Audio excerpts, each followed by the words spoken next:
Good morning and welcome to the Sacred Wellness Podcast. I am your host, Terry Ann Russell. Join me and my guests as we explore the depths of energy healing, divine feminine awakening, spiritual empowerment, and so much more. Together, we uncover the keys to release old patterns, embrace sacred wellness, and step into our highest self. Each episode is a journey of self-discovery, featuring insightful conversations, healing practices, and wisdom to help you align with your soul's purpose. It is time to heal, awaken, and rise. So, welcome to the show. Melissa is my guest today. And Melissa has spent more than 20 years in IT, forging her path and building her business. When a major shift led her to human design, NLP, hypnosis, and spiritual coaching. These tools helped her understand the self, reprogram the mind, and create a deep alignment with her true self. She now has founded Spark and Align and helps others transform self-doubt into confidence. So, Melissa, welcome to the show. I'm excited to speak with you today. Thank you. Thank you for having me. I'm excited to be here. I'm generally excited as a human, just in general. So I love that. Well, you need to be in this kind of world. You know, this world can sometimes be very difficult and overwhelming. So I love that. yes, it can be difficult and overwhelming. And it's always been my position to just find the joy, find joy. I mean, yes, take a moment to feel the rage, let it go, and then find the joy, because that's really the only way that we move things forward. Yeah, I love that. So we're going to talk a little bit today about human design, and you're going to share some insight. You do human design charts, and I had heard of it, but I've never had my chart pulled or read. And when I pulled it to talk about it on the show today, I was a little bit overwhelmed about all the different pieces of it, that different aspects and how they come together. So how would you describe human design? So human design is fairly new. It was developed in the early 1980s, and it combines a mix of different disciplines, including I Ching, Kabbalah, astrology, even quantum physics. And it takes all of this, and what it does is it builds an energetic map of who you are. So it's not a personality test, and it's not something, that says, oh, this is how you fix what you do.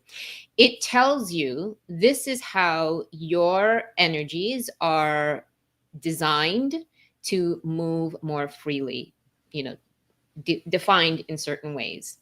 Okay. And it's fair. I mean, you saw, it's fascinating when you go and you do your chart Mm-hmm. and you look at some of the things. And yes, it can be very overwhelming. But there is a way to start so that you can sort of really, and it's also the most effective way to do it. You can't just dive in and try to, get all the details and all of that. The best way is to start at the top, start with the foundationals. Once you have those things understood, once you have those things, once you are aligned more with those things, then you can really start to work your way into the other things. And what you'll find is that your life sort of flows more easily. Mm-hmm. You align better with the things that you do and how you do them. That's not to say that you're never going to have another challenge in your life, but it will mean that you will be more prepared to meet those challenges in a way that is easier for you. Okay. So similar to astrology, where our soul has set up when we were going to be born and how the planets were in our chart and how that aligns for our personality when we come into this incarnation. Is that right? Correct. Okay. Right. So the chart is, so when you put in your details, it'll tell you when yours was. It's like, I think it's 80 days or 90 days before you were born, before you show up here, the Okay. chart is written. Yeah. And so we all come here with a path, with a journey, with a path to follow, right? And so the chart really tells you, listen, these are the natural gifts you have for the, should you choose that's the other part of it, right? Right. Once you kind of come to understand this more, should you choose to use them wisely, to put positive energy into them, these are the gifts that you have in this journey to achieve what you are here to achieve. These are also some of the things that you are here to develop more. These are some of the things that you are here to experience more. And these are some of the things that you already have experience for, that you are already more or less set for, should you choose to positively charge them with energy. Now, if you're here and you allow more negative energy to affect you, things negatively, you experience more conditioning, then those things can go in a different way. That doesn't necessarily mean that you are failing or that it is bad. It's just you're going to have a different experience based on how you choose to follow those paths. Yeah, that makes absolute sense, right? Because we all come in and I do believe it's a journey. We're progressing on our path. Our soul wants to learn something while it's here, whether it's not succeeded in a past life and now in this life we're going to redo it again. I know often that happens for me. I need to redo it. Right. I would say I don't do subtlety, so you have to hit me on the head with it. Sort of. And I will tell you something super interesting, probably one of the most interesting things that I discovered for myself in this human design for years. I mean, I have 4 kids. I raised all the kids. But since I was young, I've always believed we are here to teach and to learn. And I mean, I know some of the lessons that I have taught, and some of the lessons that I have taught for other people were very, very hard. But I've always known that I was here teaching in addition to me learning. There is a part in one of the aspects of human design that's called your incarnation cross, which is basically what is it that you are here overall to do. And there are 2 types. There's the right angle, there's the left angle. The people who are right angle, they are here to self-reflect. They are here to learn about themselves. They are here to really receive a lot of lessons. And they make up about 2/3 of the world. About one third of the world are those who are here to teach. Turns out I'm 1/3. I'm that 1/3. So I've been telling everybody we're all here to teach and to learn. No, some of us are here to teach, not all of us.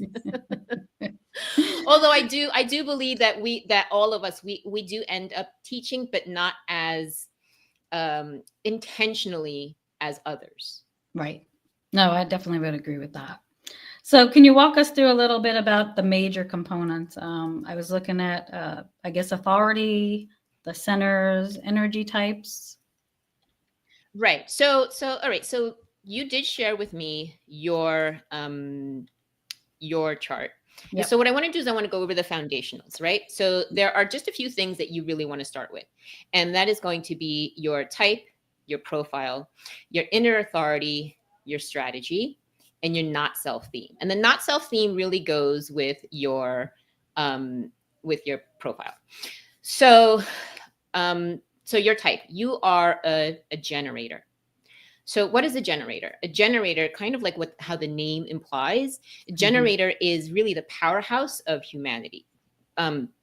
You generate a lot of energy, and the way you generate energy, when you do something that you love, when you are involved in doing something that you love, you are just so revved up about it. You get into it, you put a lot of joy, a lot of energy into it, and that radiates out and powers others, right? And so it inspires others. It gives them energy. It gives them, right? So as a generator, that's what you do. You provide power, but you only do that when you are doing the thing that you love or the things that you love. So that is your profile. Now your type. Your type tells you a little bit about how you are meant to learn, to do, how you see yourself, and how others see you, which can be two different things, right? Mm-hmm. So how you see yourself is how you experience yourself, how you are moving about the world intentionally. How others see you is more of your design, your unconscious, that you may not be aware of, but other people are seeing.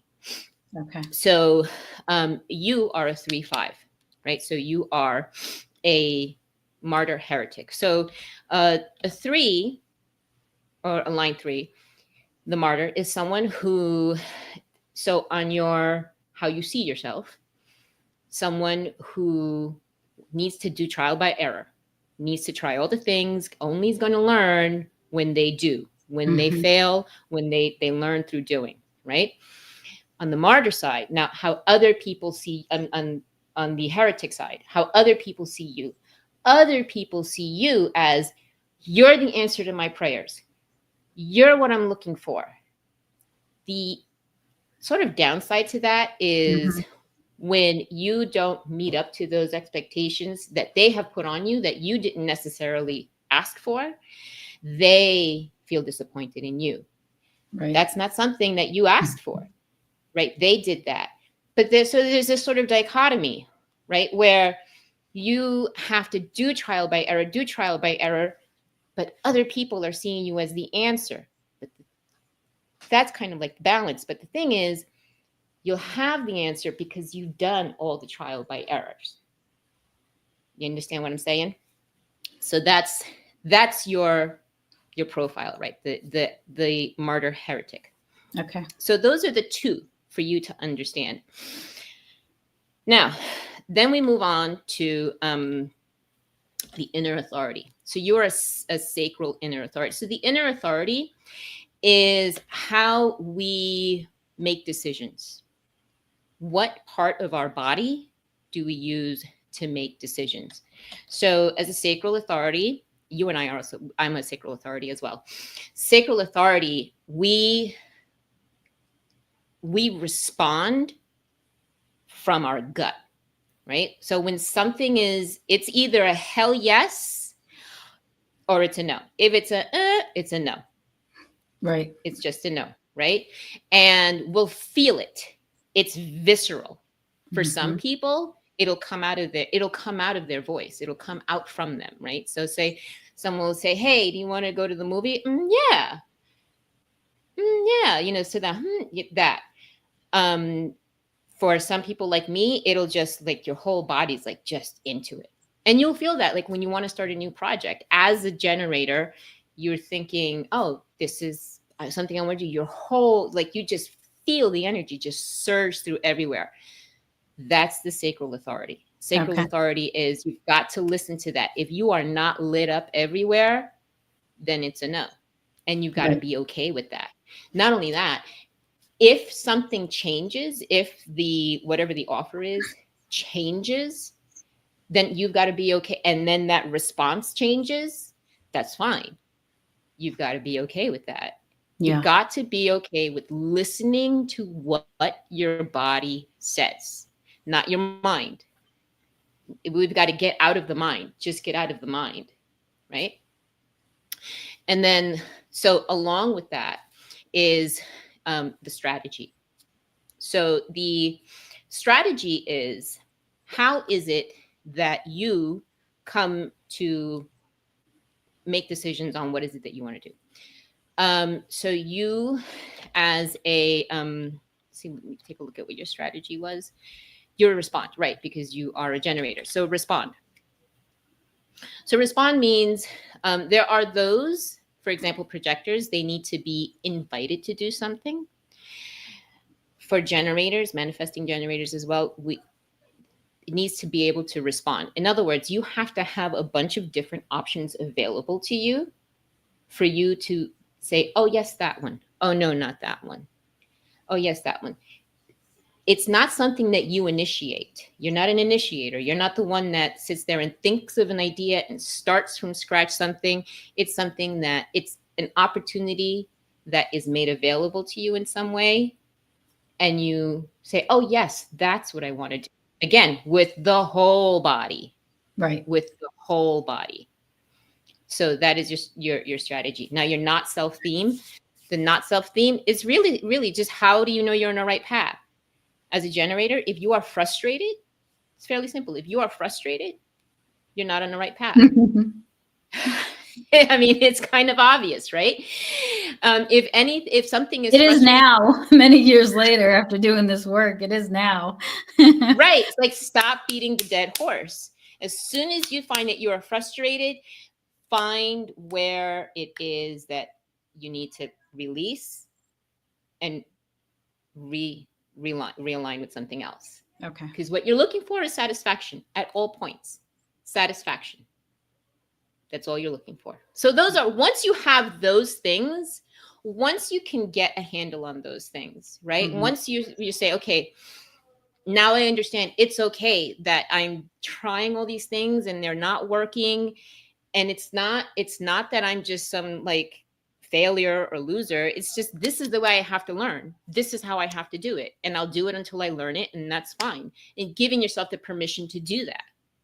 Yeah, that makes perfect sense, because if you look back, when I was a child, I would start things and not finish them. And my parents would always say, you know, you're always quitting everything and you're not really following through. And I would be like, well, I tried it and I didn't like it, so I don't want to do it anymore. You know, so as a child, I understood that, right? I understood what that meant. But then as you get older, you think, well, yeah, there's something is wrong with me. And why don't I follow through? And why don't I finish things? And so I think a lot of that conditioning comes then from our childhood, where we're already in alignment with it, but then we're conditioned to believe something else about ourselves because if we haven't fit into someone's box, right? So that makes perfect sense. Right. And we are conditioned by our societies, and our societies start at home, right? Our first society is our nuclear family. Then it goes into our classroom and our neighborhood and our city and our state and our country and then the world.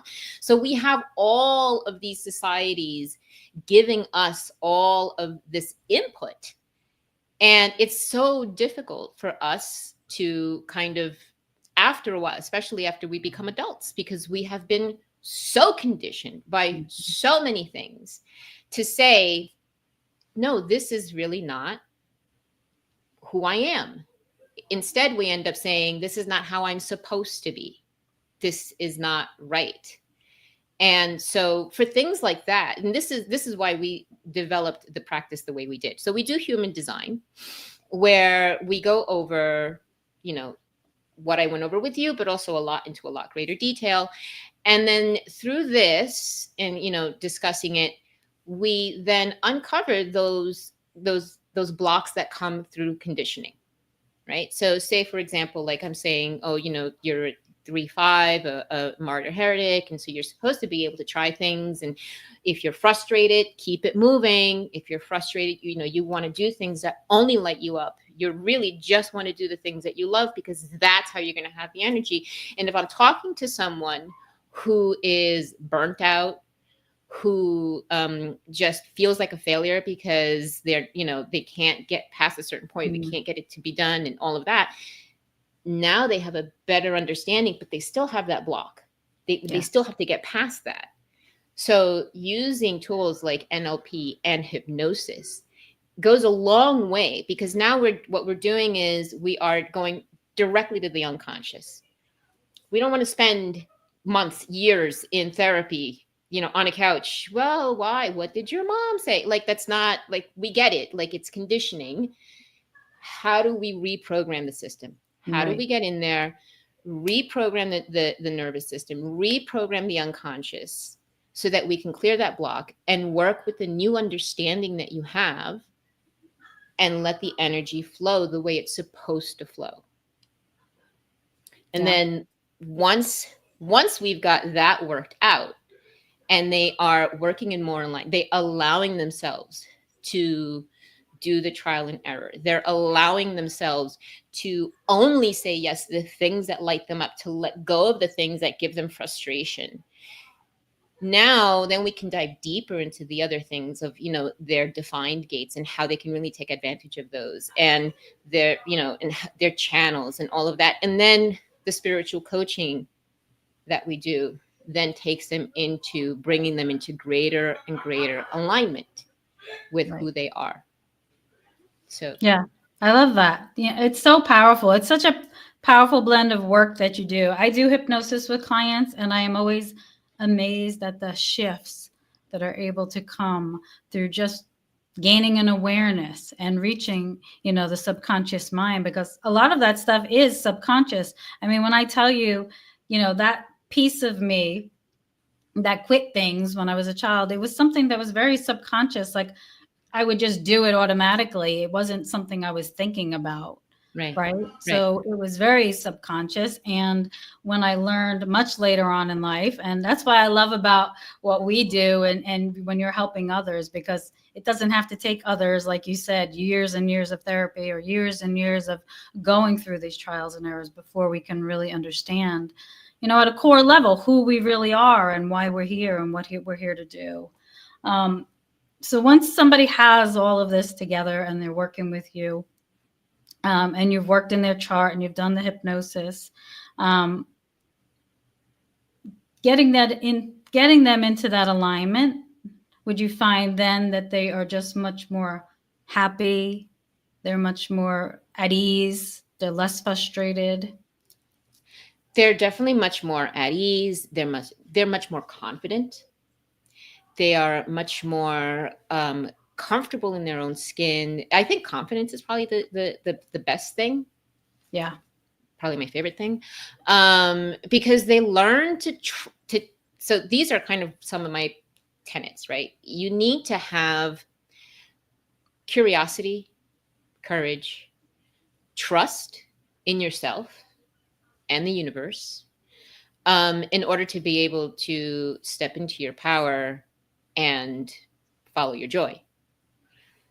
So those are all the things. So when we do this work, they find those things: the courage, the trust, the power, the joy. They are able to have the curiosity, because, when curiosity is so important in life, we get absolutely nowhere with curiosity. Don't even get out of the bed without curiosity. But we get held back a lot when we have a lot of that conditioning, when we have a lot of that fear, when we have a lot of that, I shouldn't be like this, I shouldn't do that, or whatever, stopping us. It prevents curiosity from coming through. Yeah. So all of those things start to kind of come to light and really just present a more whole human being. Yeah, I love how you said it doesn't fix you, but it gives you permission to be you, right? Because often we are fixated on fixing ourselves. There's something wrong with us. I need to fix this. How do I go through this? And what does that look like for me? But it actually gives you the permission to be who you are without any judgment, Right. it gives you a deeper understanding, I feel, to look at these pieces or these aspects of you and embrace them, right? Really be, I am like this, and I love that I am like this, because, for me to step into that role, that space, that curiosity is what has fueled me over the last few years. It's brought me greater joy. It's brought me opportunities and people that I would not have had I not embraced the beauty of what that was for me, right? Because yeah, I try Right. something and then I try something new, but when you're able Right. to embrace that, you have a whole new outlook on how you actually view the world that you live in, right? It's not anything anymore that's a fault. It's more of Right. a beautiful piece, a beautiful aspect of myself. It's not a flaw.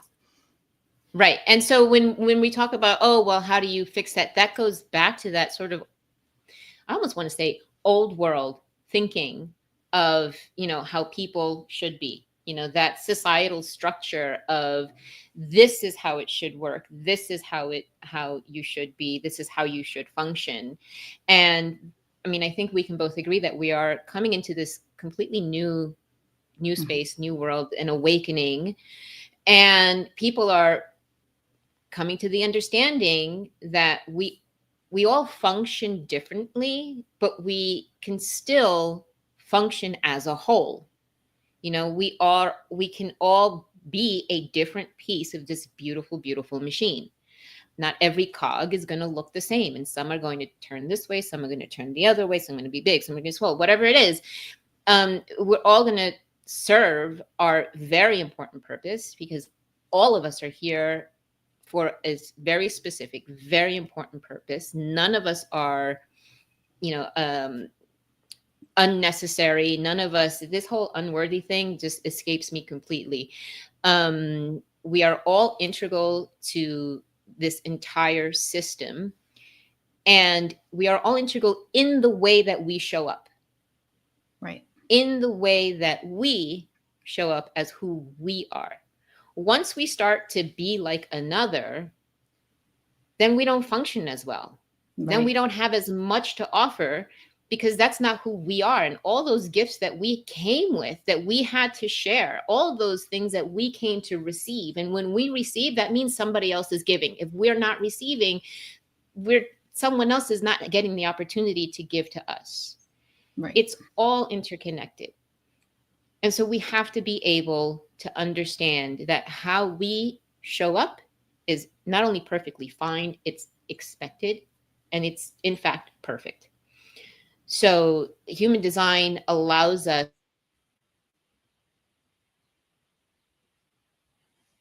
I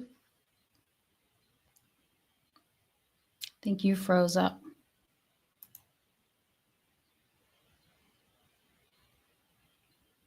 Can you hear me? Uh-oh. Now you froze up a little bit. Oh, sorry about that. That's okay. Right. I wanted to ask you a little bit about, so you said I was a generator. What other types are there?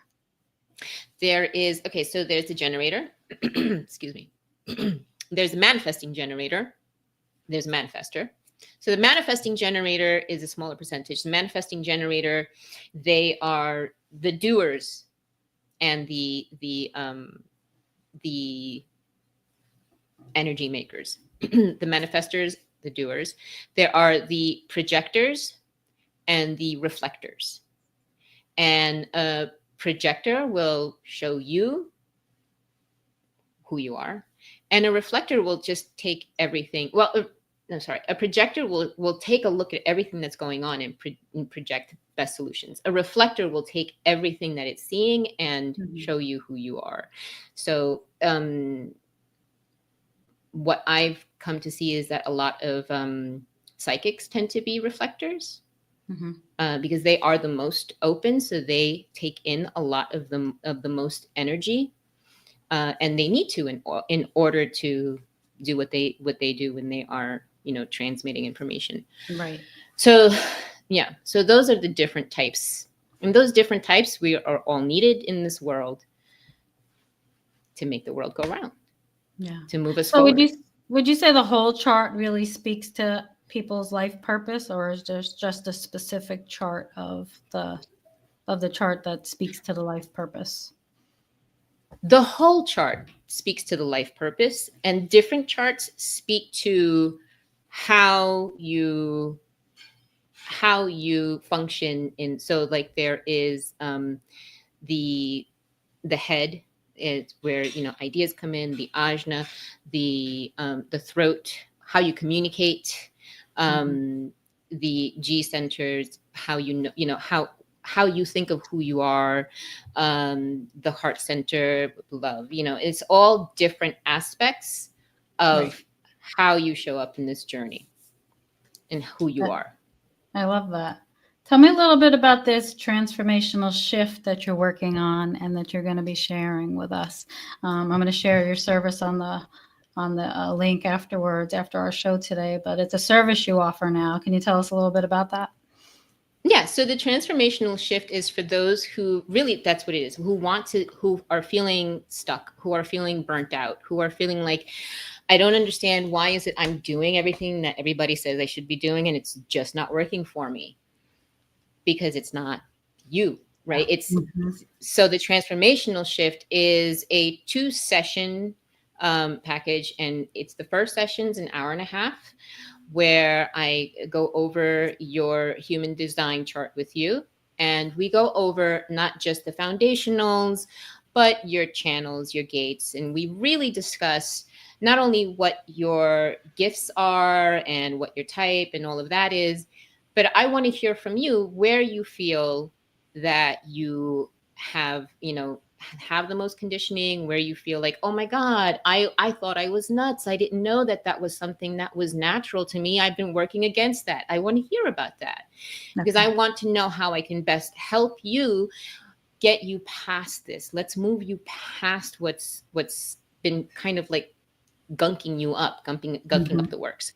And then the second session is a hypnosis NLP session, where we take those things that are the most critical ones that are stopping you, that are, causing you the burnout or whatever.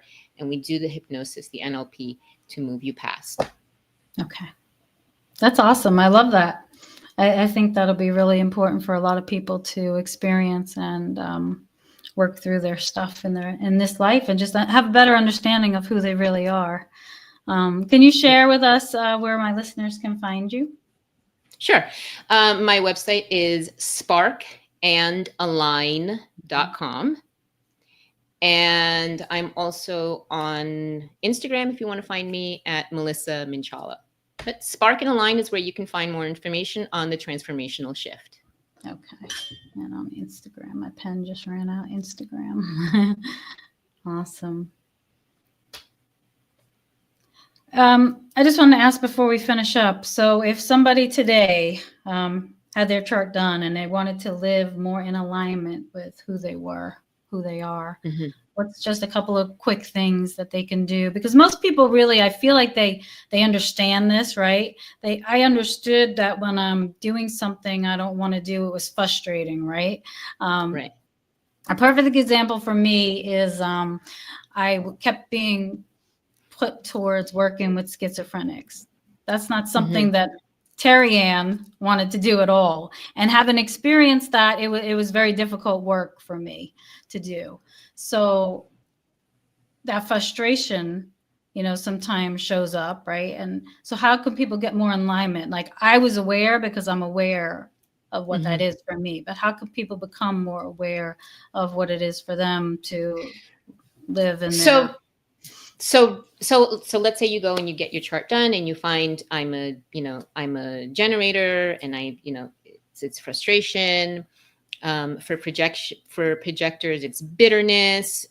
So whatever you are feeling that is, and you're not self-theme. And this goes to the spirituality coaching. Learn to sit with yourself. Learn to listen to yourself. Learn to be still and connect with yourself, because all of this, the human design, all of this is going to go over your head if you are not in communication with yourself. If you're simply living, listen, 95% of our lives, daily life, is ruled by the unconscious. The things that we do, the things that we say, it's just programming. If what you want to do is you want to connect with yourself, so that you really you allow yourself to feel what you're feeling, get in contact with yourself, whether it's and I'm not a big meditator, but I'm huge at having conversations with myself all day, every day. Sit in stillness, get to know yourself. If you're thinking, I don't know if I'm frustrated, I don't know, get to know yourself, so that when those things come up, you can give yourself the permission to say, oh, I'm frustrated by this. I understand that I'm frustrated by this. I don't want to do this. Right. No. Yeah. So I love that. There. Yeah. I think many people don't really give it enough thought to, just sit with themselves, or they're afraid to sit with themselves, or they don't have time to sit with themselves. That's the biggest probably one that I hear is, I don't have any time. And I'm like, 5 minutes. Give yourself permission to have 5 minutes with yourself. Or listen, if you're driving in the car, turn the radio off and talk to yourself. Yeah. If you're going to be zoning out to the music or what news or whatever you're listening to, use that time. Turn the radio off and really talk to yourself. Mm-hmm. So, and I have met people who are afraid to go into themselves. What are you afraid of? Yeah. You're not going to hurt yourself. And anything that you feel that you're afraid of needs to come out, because that's exactly what's stopping you. Absolutely. Exactly what's stopping you. And that's what the spiritual coaching is for here. That's where I walk you through it. It's okay. You're in control. You have the power. You have the resilience. You have all the tools you will ever need. And everything is always going to be okay. I promise. I promise. Yeah. I love that. Thank you, Melissa, for joining us today, and I look forward to hearing more from you. I'll share Melissa's links at the end of the show in the description for anybody that's interested in getting in touch with her. So thank you again for joining us, and I will see you next week.